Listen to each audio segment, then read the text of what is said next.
Hello and good evening. Welcome to episode number 3 of Sunday at the Inn. This evening we have with us a very interesting chap by the name of Wessex Nomad. I came across one of his videos the other day, and he is a YouTuber, and should I say, he's a content creator, and he hunts down old ancient ruins and interesting prehistory relics and ruins and that kind of stuff, and castles and all things sort of English history that we love. So I'm happy to announce that we have Wessex Nomad with us here tonight. Let's bring him in. Good How we evening, doing? Wessex. Hi. How you doing? Very Pleasure. well, thank you. Welcome to the bar. Thank you. Thanks for having me on.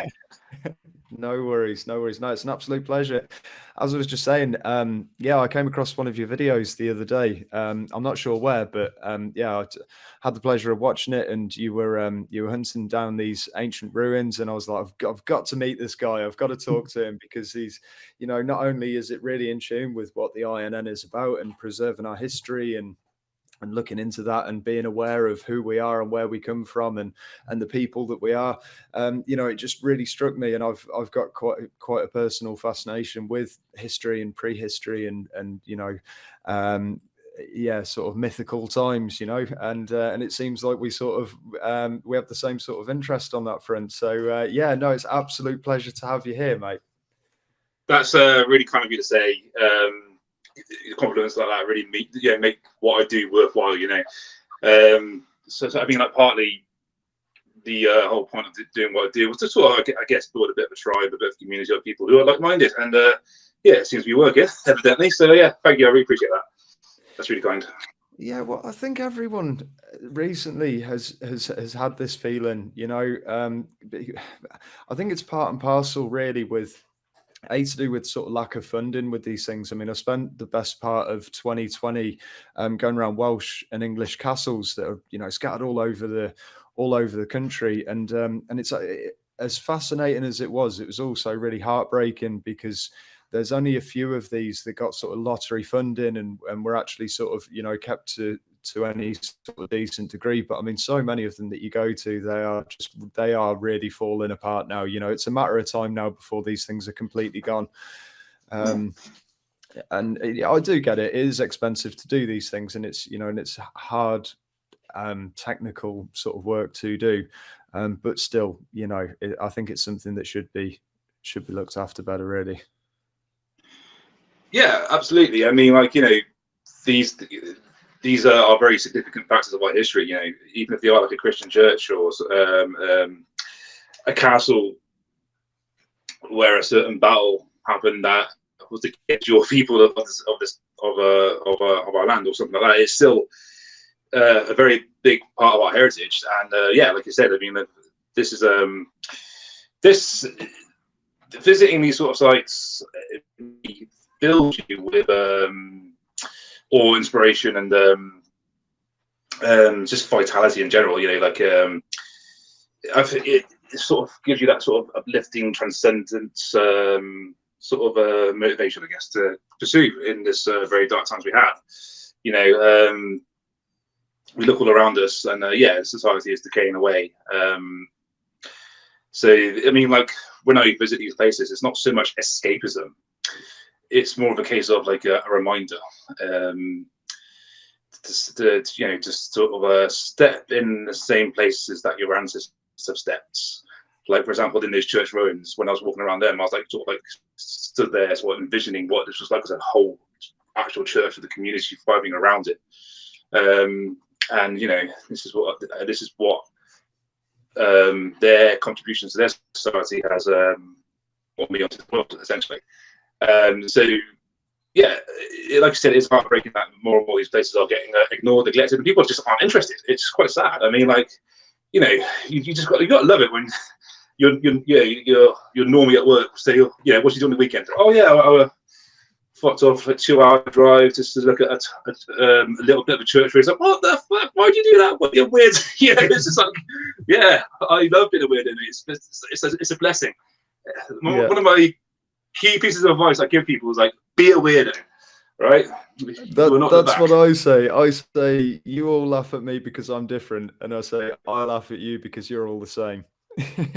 Oh yeah, You know, and I exactly. totally So agree with you. I think it's awesome. I think it's a great way to spend your time. You know, I really do. And unfortunately, you know, I mean, these things are so forgotten about that you know you get this sort of haste to, and I see where you're coming from. It's like this stuff needs to be documented, you know, and the only real way to document things where people are going to see it these days and maybe go and see it themselves and inspire them to go out and hunt them down themselves is through YouTube and is through sort of modern sort of social media. Unfortunately, you know, that's the way. I mean, it was so impressive to see you actually reading a book for once. You know, it's and I'm sure you do, but it's, you know, it isn't that rare now. You know, can it's okay to play the video very quickly? The one that sort of inspired me. I have trimmed it down a little bit just for the viewers' preference, and I know that this will probably go out to an audio only sort of cast as well. So I'll briefly explain sort of what happens in the video after we've played it, so so you'll be involved as well. But yeah, so we'll play the video and yeah, let's have a look.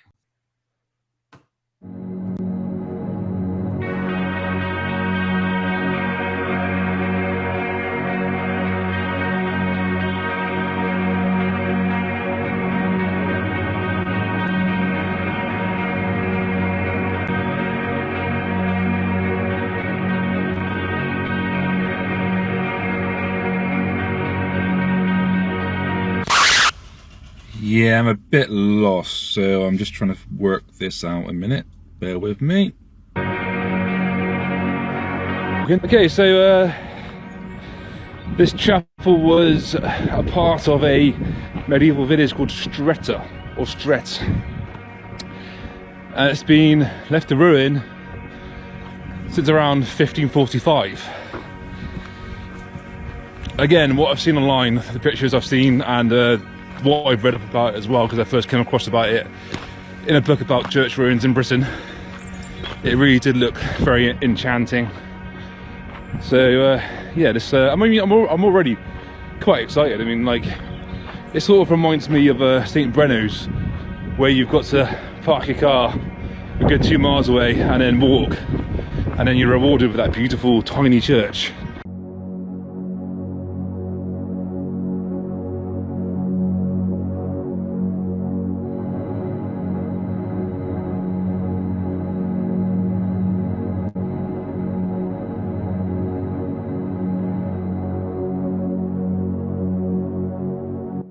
Okay, so it leads me here, and got a little gate here, so I'm guessing it's in here. So on the little map it says that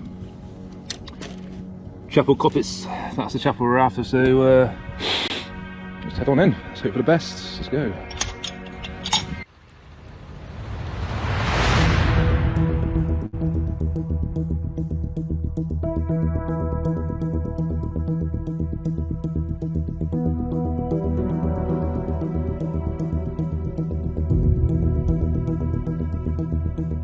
Found it. Here it is.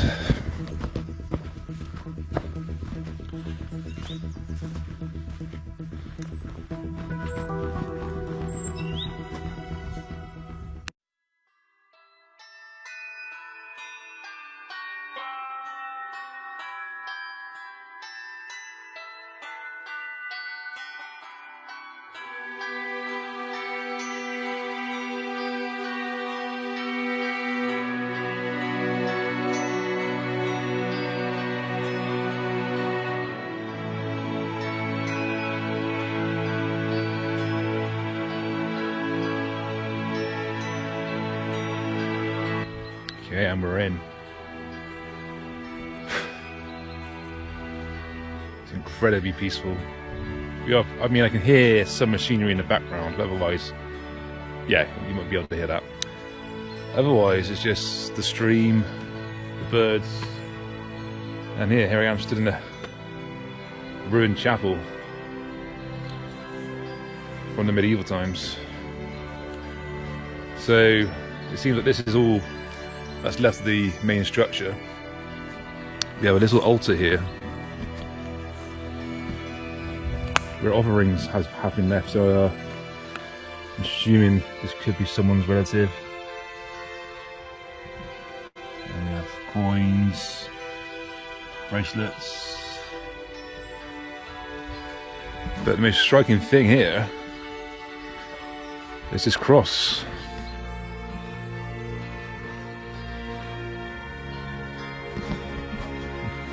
Now, whether or not that's from the original church, I couldn't tell you. I mean, that does look quite new. But then again, it very well could be. So, what a lovely little find this is.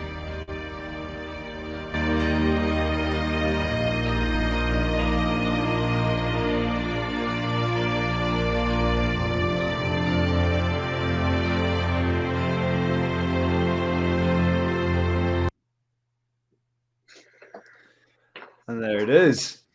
that was what captured my imagination from Wessex Nomad. I'm glad. I mean, that means a lot. Doesn't it give you such a, I don't know, like, I don't want to sort of be a negative and say, you know, that it, but it does. It gives you sort of that sense of mortality, that sort of sense of time passing, that, you know, that feeling that things aren't around forever. You know, we really are. You know, we need to be the sort of shepherds of our own destiny, and that, you know, the things that really matter, you know, should be looked after regardless of the cost. You know, I don't know. That's just sort of what I feel about. I feel the same way about like woodlands and stuff. You know, rewilding and that kind of thing. You know, it's such a huge cost and huge expense for what, you know, the GDP would say, oh, it's just not worth it, but it is. You know, it's so important, you know. Yeah, I mean, like, even with that chapel, there was hardly anything left of it, if you looked in that video. But it blew my mind, regardless. I mean, despite it was literally just that little brick arch and that little altar and that little cross, it was beautiful. And I mean, like, it made the hairs at the back of my neck stand up. It really was, it just, yeah, if you struggle putting it into words, it was just like so euphoric. It's just like, as I said, you just sort of uplift that sort of like a, I know it's a bit of a big word to you, but like a sort of transcendental, like sort of like uplifting experience. Because what I always do when I go to these places, I'm not constantly filming. I always like turn the camera off for like 5 minutes and just sit down and just like be a part of it and actually, you know, sink into it, close my eyes, and like, you know, sort of look around as well, looking at, or, you know, what this would have been like back in the day, or then, you know, what would the people would have looked like, what their names would have been, you know, do I have any ancestors from all that time ago? You know, this very well could be, and it could be something. I mean, some church ruins are literally like a few bricks. Like you go there, and it's like literally like, well, maybe like the foundations, and even that is magical, powerful. I can tell you, it's 100 times more interesting than most modern architecture. Jesus Christ! And so, you know, as you say, I mean, like with that chapel in that clip, that was St. Luke's Chapel in Dorset. That really is in the middle of nowhere, and I think it benefits from being in the middle of nowhere because it's, you know, that was not easy to get to. I mean, like you saw at the beginning of that video, I got lost, and I actually nearly grounded my car because, like, you saw that path that I was walking along. I was actually driving down that in a bloody just a small car. I got yeah. I mean, I came on the other side because that road basically keeps going, and I came on the other side. I was driving down. I was like, "This ain't right," because my car started banging up and down on these dips. Like, she was like, "No, turning around." Literally, I got that book that you see me holding, Wild Ruins. And that's where I first heard about it. So I thought it has like very vague instructions on where to park and all the rest of it. So I worked it out. And by this point, you know, I nearly smashed my car up. I've nearly, you know, got stuck, and I'm getting lost. I'm getting really stressed out and a bit, you know, most people by now would have just sort of just gone in, but I was getting really fed up. But no, keep going.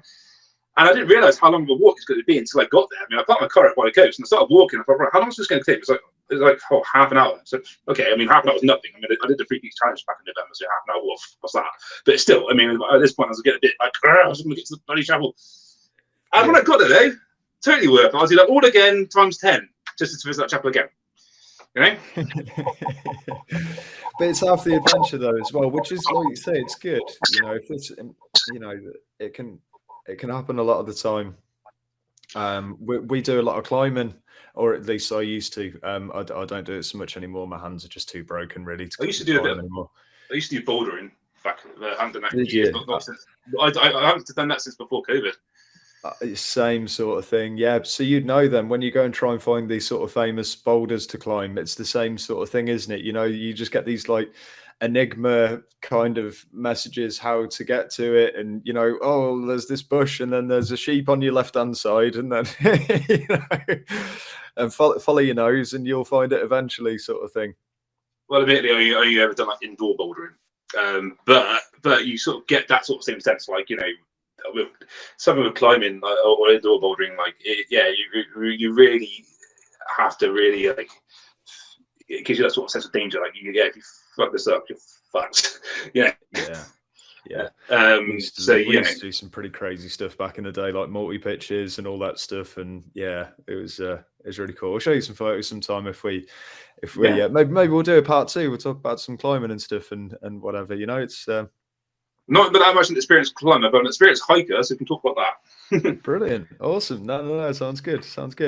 What was I going to say to you? Yeah. So something that I wanted to draw with you was sort of my little theory about sort of our kind of prehistory sort of thing, because I always say that our archaeology and our history sort of basis is it seems to be sort of tarnished with the same thing with our actual sort of modern history, where just a lot of it just seems very untruthful, you know, and you get that a lot with archaeology and the way that things go back. And I just found something really interesting a little while ago that I quite liked, and sort of to give it a bit of a backdrop sort of thing. You know, 12,500 years ago, we had the sort of end of the last ice age, which sort of released up a lot of land and also dumped a lot of fresh water into the sea, which then raised sea levels by a ridiculous amount around the world. And you just sort of see this from this map, where this is a map of our sort of megaliths in the UK. And is that the one that's up on screen? Yeah. So you'll see in the Highlands and up in the north, you tend to find that there's a lot of megaliths that have sort of remained and kind of have hung on. Same over in Ireland. You know, sort of very, you know, on the higher altitudes on the south coast and north coast, you know, a lot of them have sort of remained and have been sound. But you'll notice in this sort of area here, there's nothing, which is all the kind of lowlands of England essentially. And it's kind of hard to tell from this map, but where I'm sort of putting the cursor now, about 7,000-8,000 years ago, this area here would have actually connected to somewhere near Norway, and that piece of land was called Doggerland. It's quite a well documented sort of period of our history, you know, where we had giant elk and deer and all kinds of wildlife that was sort of roaming around that time. And something happened in that time, whether it was just more fresh water being dumped into the sea and the sea level sort of rose up and sort of damaged a lot of, or got rid of a lot of the things. But what my sort of theory is that that there was essentially a lot of ice would have come down from the north, where the ice caps were all breaking off, and obviously through the channel, which would have then got blocked up at Doggerland. And what happens when you back ice up with lots of water, it ends up pushing it over the top. And as you see with glaciers and that kind of stuff now, you know, just essentially just minces the entire ground into sand essentially. So this is just my sort of theory as to why we don't have so many megaliths down in the sort of south of England. You know, I figured they've been wiped out, but this is sort of draws to my theory that a lot of these megaliths are actually more than likely a lot older than what we give credit to, I think. Interesting.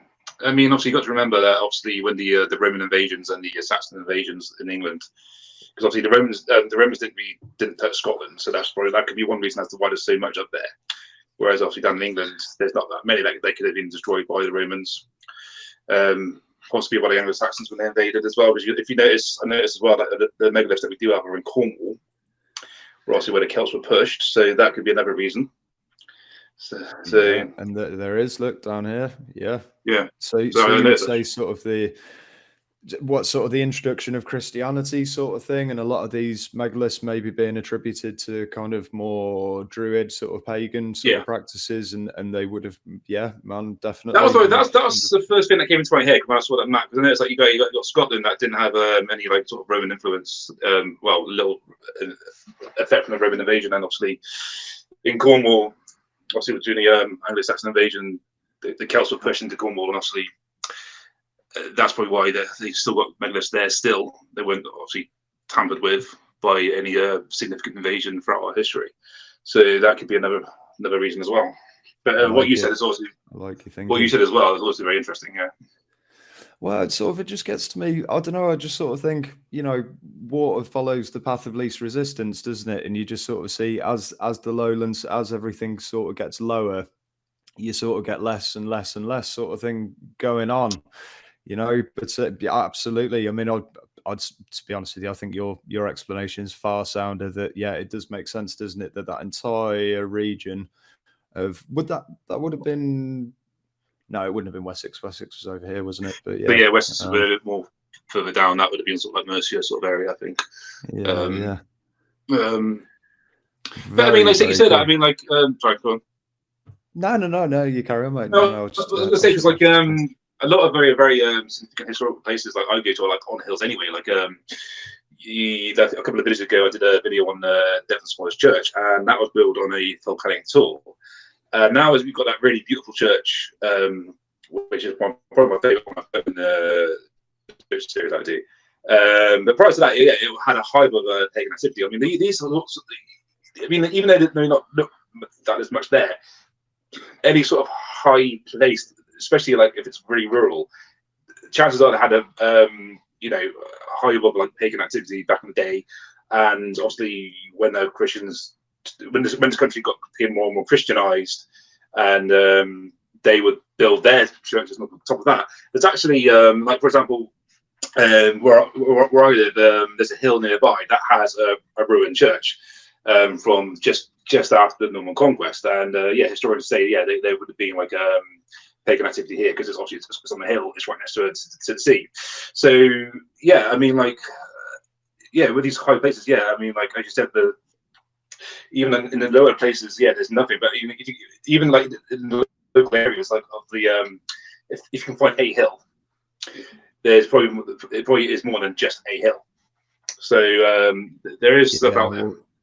The Roman hill forts are very much kind of on that line, aren't they? That I mean, they were militarily sort of strategic places, weren't they? And obviously the military areas then it adopted the religious areas, and then they would have become, then you had the sort of the finances and things that were involved in the church, and that needs protecting, and so on and so forth, isn't it? I was actually listening to a really interesting podcast the other day that's about my local city, Worcester, and that it essentially Worcester almost became London, essentially. It would have been the capital of England if things hadn't have gone slightly different.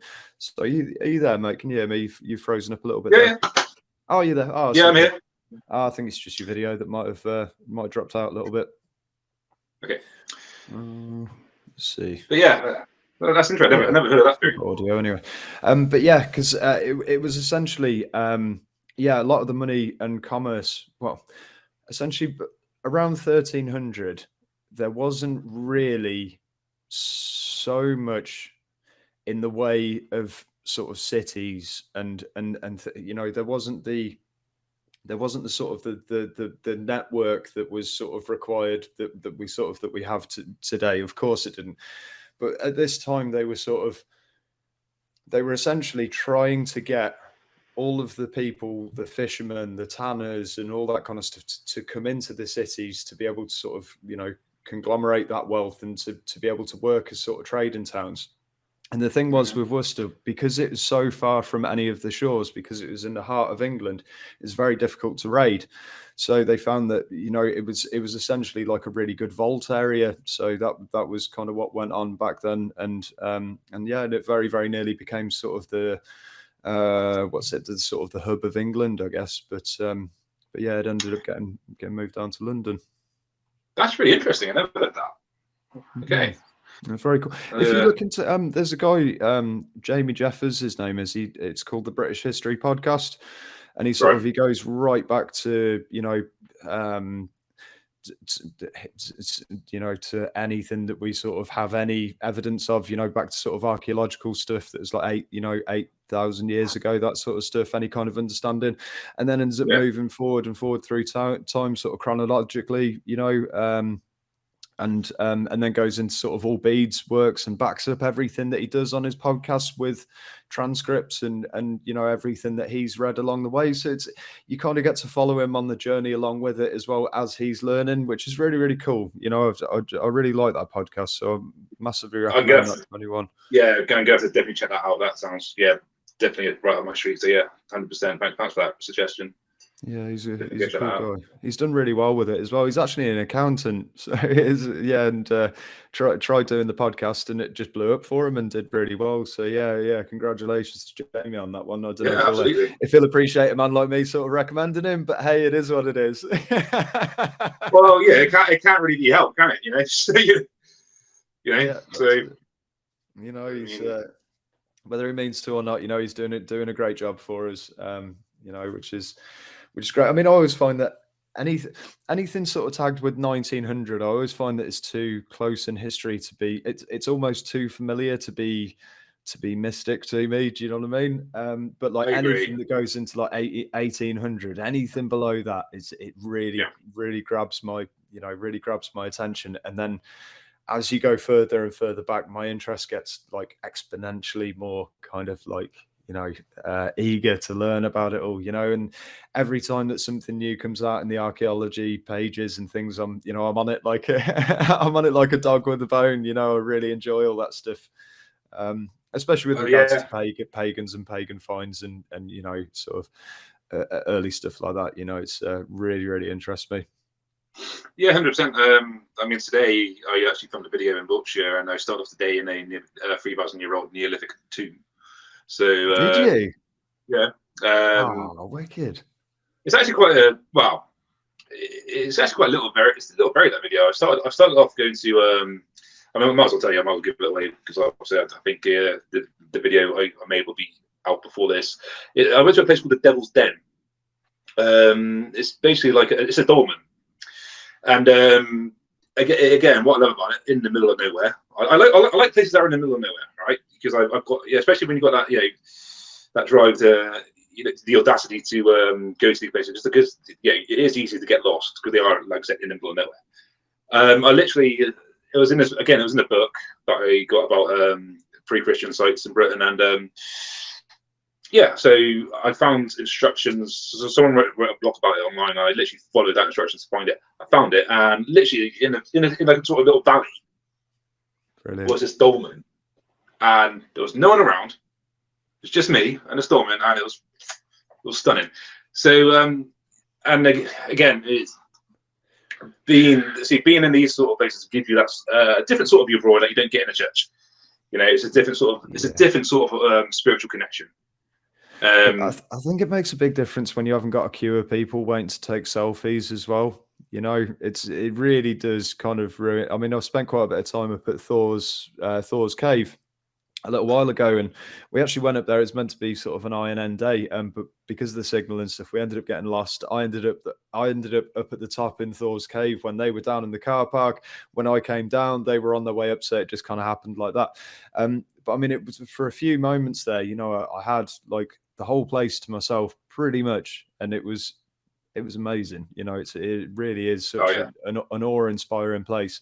But then after about 5 minutes, you know, everyone turned up, and you know, and the kids, and it was just it was like a theme park. You know, it was so busy, and it just sort of, it kind of ruined it a bit, really, to be honest with you. So, Oh you yeah, know, absolutely. I imagine that definitely adds to the sort of mysticism, just to have that bit to yourself, you know, for a little while. Absolutely. I mean, like a few weeks ago, I went to the bloody ribbon baths in Bath. I'd never been there before because I just never fancied it, because it's like, you know, so touristy. But yeah, I was meeting up with an old friend in Bath to catch up. And I thought, you know what, so I'll just go to the baths. I've never been there before, and I think it's about time I did. And yeah, first of all, you've got to, like, you know, pre-book the tickets. You need to go in a certain time slot to get in. If you don't get in that time slot, you can't get in. This sort of thing. And you go in, and it's just like crowds of people. Yeah, you know, and it's takes away from it, doesn't it? Not yeah, that you should be the only one to enjoy it, but it's well, it's one of those tragedies of something being popular, isn't it? I guess. Well, yeah, I mean, like, even like with some of these places I go to, there are occasionally I will be filming, and someone might walk into the place. I don't say, "Oi, get out of there and film." I say, "Oh, I just turn the camera off and just let them carry on." It's like, you know, like it's not mine. I've probably have no stats to say, you know, can you go away because I'm making a video? I mean, I like it when there's like, when you go to a place like some places I go to, these really out of the way places, and you do find like one or maybe two people there. It's actually quite nice because you end up having a good conversation because they're there for sort of similar reasons to you. I mean, I'll tell you something. When I did that video on church ruins I did, the second ruin in that video is a place on the southern coast Bath, around Golden Cap, and there's a church ruin, St. Gabriel's Chapel. The reason why you see on the video, I'm holding the camera that way, and I'm not looking that way because there was this elderly lady sat on the ruins having a lunch, and she was really, really, really interesting. She knew all about the churches and myths and folklore and ruins around the area, and we had a really, really, really good conversation. And but yeah, it's Well, it speaks back to it as well, doesn't it? Because, you know, the people who know about this chapel, you know, their mums, their dads would have gone to the chapel. They would have known about the chapel, and that would have been passed from father to son to son to daughter to, you know, and that's how, you know, that's how things used to be. You know, not everything used to be written down or had to be written down. You know, heritage used to be a part of us, and you know, and the way that we are and the way that we do things. You know, you see it a lot with sort of the agricultural guys and the old school farmers. You know, it's the same with them. You know, the knowledge and their ability to grow food in such an amazing way and so productively. You know, that only that information is passed down from father to son to father and son. That's why you see, you know, these long lines of sort of farmers and tradespeople sort of working in that way. And absolutely. Yeah, I don't know how you feel about these things, but I think that's something to be treasured, and I think it's a good format for future generations. Essentially, you know, I think it's good to. Like I said to you earlier in this conversation, there's that church ruin near me, which is right next to my primary school. Like literally, like my primary school was here, and there's a hill with a ruined church on it. So that village is a very, very sentimental part of me. I would say it's probably my favorite place in the world. And yeah, as a kid, you know, after school, we'll run up the hill and roll down it again, and then, you know, pretend to be from nights running around the church, and like, you know, my grandmother would take me up there for walks, and like, you know, hide things in the churchyard for me to find and stuff like that, and you know, all sorts of blinding memories. And yeah, when I have kids, that's exactly what I'm going to be doing with them on that very, very hill. And I really hope it carries on, because I mean, no doubt, obviously, my great grandparents, and because obviously I got family in some from at least 500 years. So yeah, no doubt they all felt the same way towards it as well. So yeah, like I said, it's so what I knew and what I experienced about that church has literally been passed down.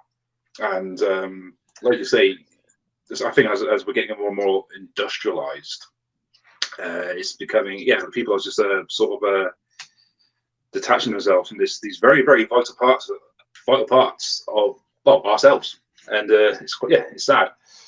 Yeah, it's funny because like going off tangent a bit.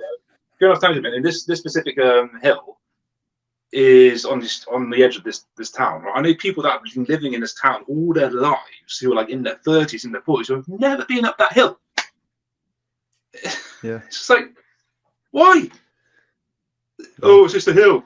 Oh, it's just a fucking ruin. Oh my god. I didn't know how to respond to these comments. I know. It's really frustrating, isn't it? It is. It's really not. I mean, each to their own and everything. I mean, if you don't care, you just don't care. And I think it's why I was so drawn to you. Why I saw that video, and just the wonderment in you when you're searching for it. I was like, I know how this guy feels. I know. I did. I thought I was a bit weird. Do you know what I mean? Because I find these things so fascinating and have that sort of that sort of passion towards it, and when I saw your video, I thought, yeah, this guy gets it. He understands that this stuff is important. Thank you. Really cool. Good work. Yeah. Sorry, the like Wiltshire one. Sorry, just quickly on that one. You are doing a video for the Wiltshire one, yeah? So send it over. I'll put it on the channel, definitely. Oh, thank you.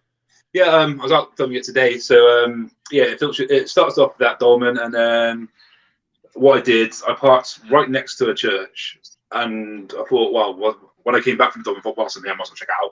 It proved out to be a very, very interesting church. Some original Celtic carvings on there before it was before the original Saxon church got destroyed, and then the church got put in its place. So I thought that was really cool. I went to see what is known to be the smallest church in Wiltshire. The smallest, I think, fun fact: the smallest church in Wiltshire is actually the smallest church in England, which I've already done a video on. So I think this is like the next one, the smallest one after that. That was awesome. Again, that was literally on a farm, like someone's farm. I said literally, like, I saw a lady on the farm working, and I said to her, "Can I go see the church?" Yes, she was opened the gate for me and let me in. So that again was very humbling. And then I went to a village nearby called Bovant, which was founded by Saxons in 552. Had a little walk around that village and went into the village church as well. And again, that proved to be quite interesting. And I finished it off by showing people a chalk carving, because Wiltshire is a haven for chalk carvings. So yeah, the chalk carving here, guys, chuck that in as well. So yeah, it's quite a varied video. I'm looking forward to editing it. It's going to be a good one. It should be out tomorrow. So he's doing it that quick, yeah.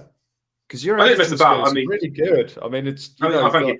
Yeah, your videoing's very good. Your editing's very good. I felt rude, sort of cutting yours down. I'm really sorry, but we had to try it. I really wanted to play it, but obviously we couldn't play the whole 30 minutes, and I didn't want to skip through stuff. It just looks terrible, So you captured the important parts. You captured my my excitement at the beginning. I guess your church really. You capture myself when I see it. It sort of builds up to it, and then this is what we get rewarded with.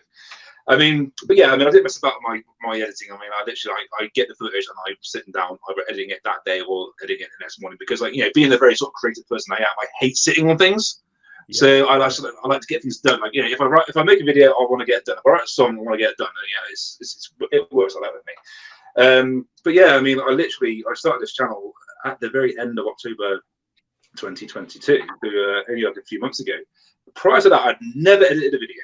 Right, never done it before. Like, it was just literally, I thought to myself, because what drove me to do it in the first place is I watch a lot of travel bloggers, and I do pretty much nearly every day off I get, I'm out exploring, doing stuff like this, and it's just sort of struck me one day, like, should I give it a go? I enjoy doing these things. I'm very much a sort of monkey see, monkey do type. If I see other people doing it, I want to give it a go. So literally. I spoke to a few mates about it, and they said, yeah, do it, it'd be great. So literally with a cheap tripod of like £3 and my phone, started making videos, and now I'm using top spec video editing gear, and I've got a GoPro, and now I'm making videos that are like half an hour long, as opposed to like 5 minutes. And it's been a lot's happened very quickly. So literally, this channel's been going for what, 4 months, and the difference it's made to my life as well. Yeah, it's just like things that have happened just simply because of doing this. It's just something you think. 4 months ago, if I decided, no, I'm not going to do a channel, things that wouldn't have happened already in that space of 4 months. It really does show that if you don't try, you don't know, right? If you're not willing to take risks and step into the dark, you're not going to find out what's going to happen next. I really am moving the moon with how everything's gone so far. I mean, like, the YouTube channel has been, I'm only a few hundred views away from 10,000 views now, and there's already 250 subs, which for modern YouTube in 4 months is actually not bad.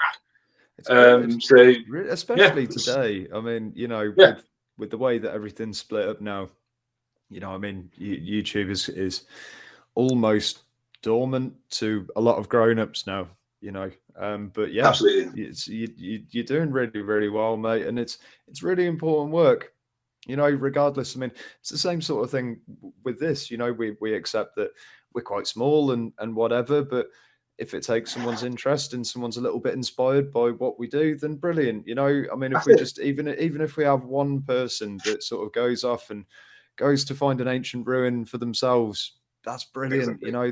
That's job done, isn't it? And same goes with all our activism and that kind of stuff. It's, if you can just set an example, and if people like it, and hopefully maybe someone else gets out there and gets stuck in as well, which is just the whole idea, isn't it?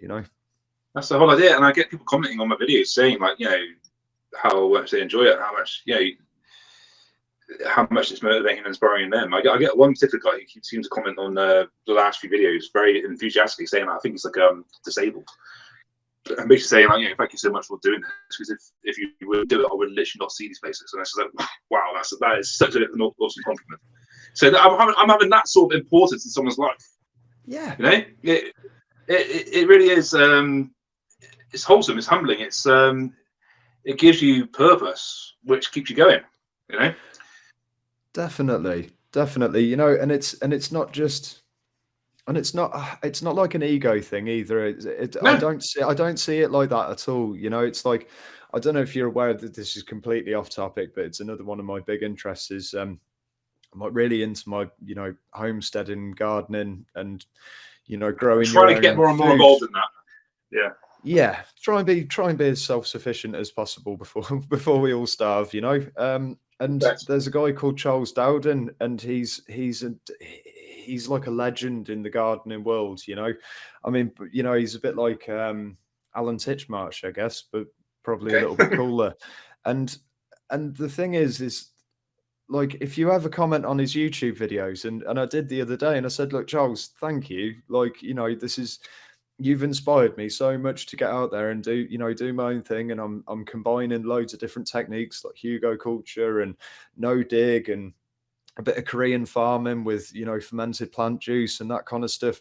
And I'm really enjoying it and everything. And, and he gets back to you, and he's, and he obviously appreciates that you appreciate it so much that, he actually writes back to you and says, thanks, like, that's what I do this all for. If I can just inspire one or two people to sort of get out there and grow their own food and get involved, it's all brilliant, isn't it? And I just think that it expands to, what I'm trying to say is it doesn't matter if you have 100,000 subscribers or 250 subscribers. If you can just touch that one person, not in a weird way, then that's great.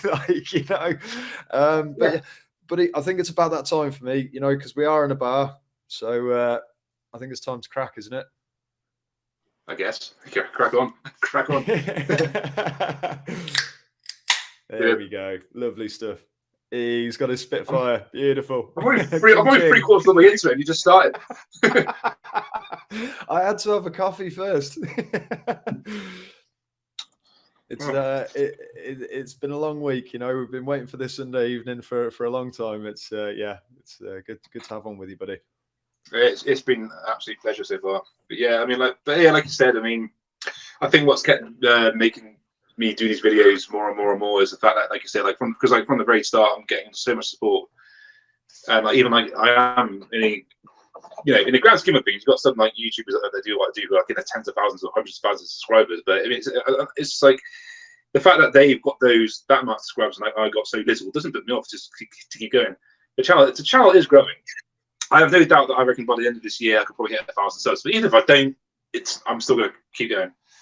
So, yeah. I think it's more than possible, mate. I really do. More than possible. A lot of the time it's for, you know, just for it to catch on I really like your idea with doing the shorts, by the way, because they're a really good way of thinking. I need to start doing a bit more of that myself because, you know, it's they seem to get quite popular quite quickly, and obviously that leads people then to your channel and you know, which is it's a really good avenue to go down.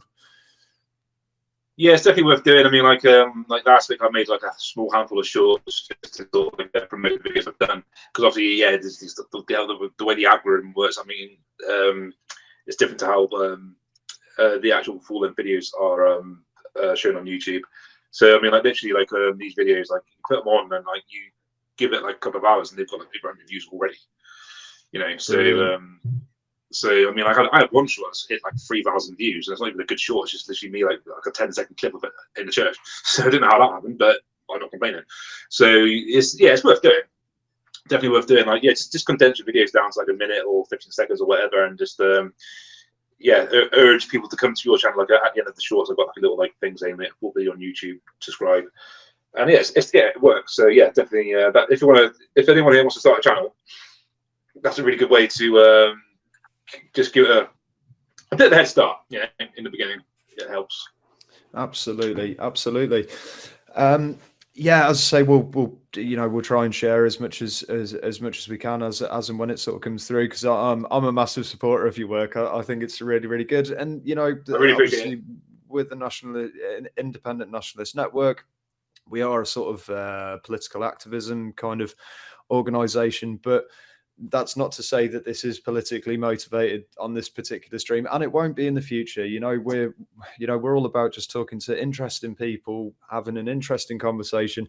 What we're trying to sort of emulate is, you know, the old boys when you were young, and you'd see, you know, them sit down the allotment or whatever, and they'd just sit there and talk for hours and have proper conversations. You know, that's what we're trying to sort of re-emerge. You know, that's the kind of idea, is to, you know, dig into things a little bit deeper. There's no reason why you can't have a sort of an hour conversation over something interesting. It's, you know, if it catches people interest, brilliant, and if it doesn't, brilliant.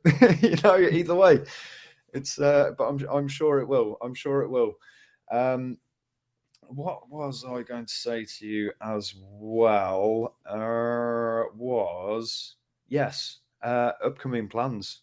What have you got many sort of lined up? Do you have it sort of like as a hit list, or that you do, or do you just have sort of areas in mind?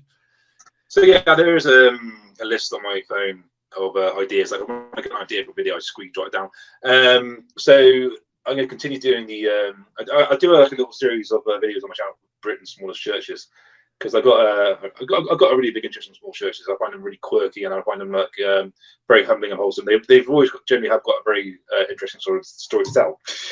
So far, I've been to the smallest church in England. I've been to the smallest church in Somerset, Cornwall, Devon, one in Wales, and today in Wiltshire. So I'm going to keep doing that. I'm going to venture down to Dorset soon to check out their smallest church. It is going to get a bit more varied. I mean, like, the reason why everything's been so like about English countryside and English history is because, well, I am in England. I mean, I am actually a very passionate traveller. You know, a worldwide traveller. I mean, I've been to like around 20 countries, and so you will see a few more travel blogs. I've already done a couple of videos on my trip to Hungary last year, so there's that. There is something as well that I don't really go into much in the channel, is my obsession with death. All right, I'm really into like death worship and that sort of thing. And something I really want to talk about is ossuaries. I don't know if you know what that is. No. I was nodding my head a little bit like, yeah. Go on, please. Can you explain? So an ossuary is basically like a chapel or a crypt with human remains, and there's a few in the UK, and there's many dotted around Europe. I just basically want to make an episode on British ossuaries. There's one in Kent, there's one in London, and there's one in the Midlands in Rothwell. Oh, very cool. And yeah, you're literally like walking down into a crypt full of like real human skulls all around you, rib cages and legs and arm bones all over the shop. They're all around Europe. I think I've been to around 20 to 30. Like I lost count, because like when I go abroad, that is like one of the first things I look at. Is like, where is the nearest ossuary? Cool.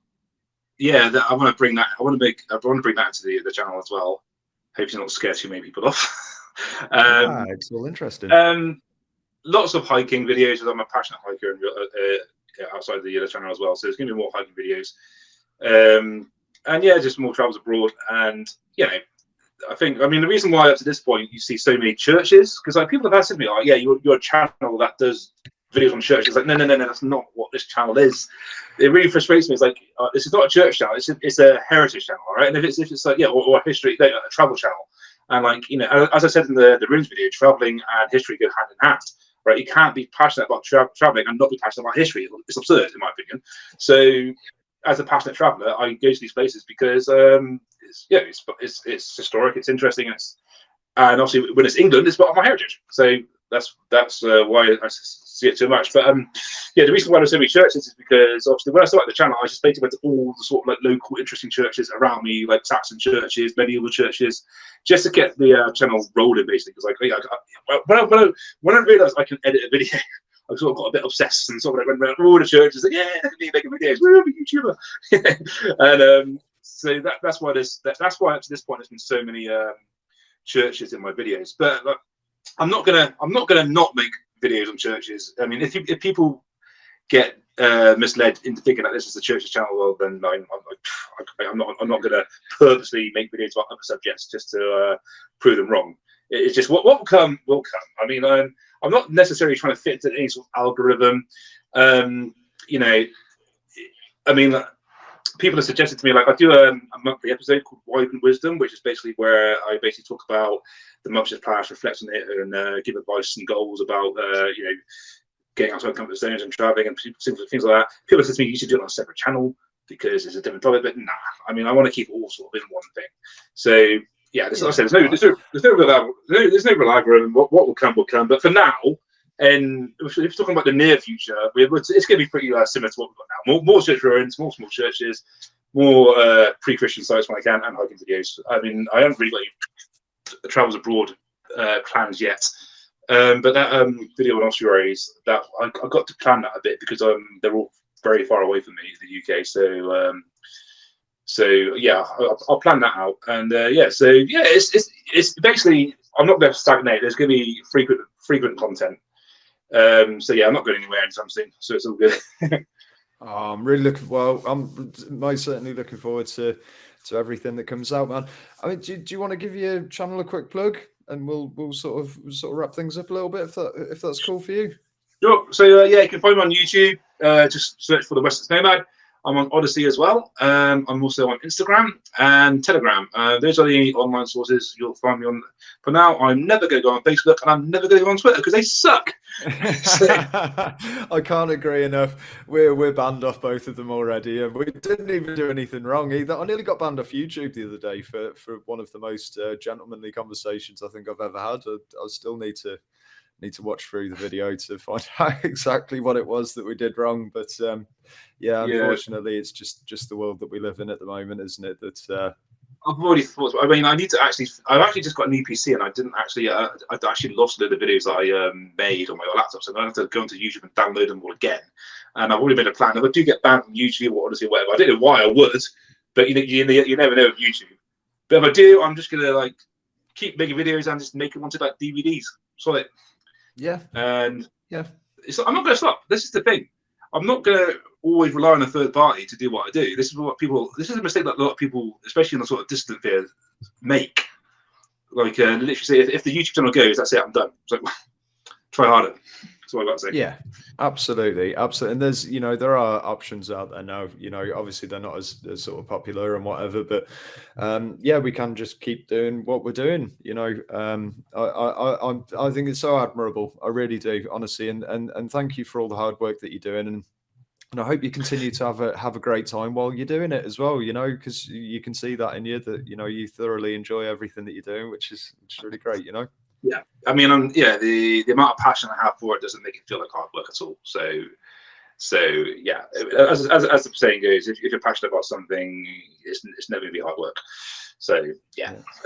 Thanks very much. I mean, the fact that it's reflecting, my passion's reflecting, and it's shown to be as authentic as I'm putting it out to be. There, yeah, it really that for me is the biggest compliment.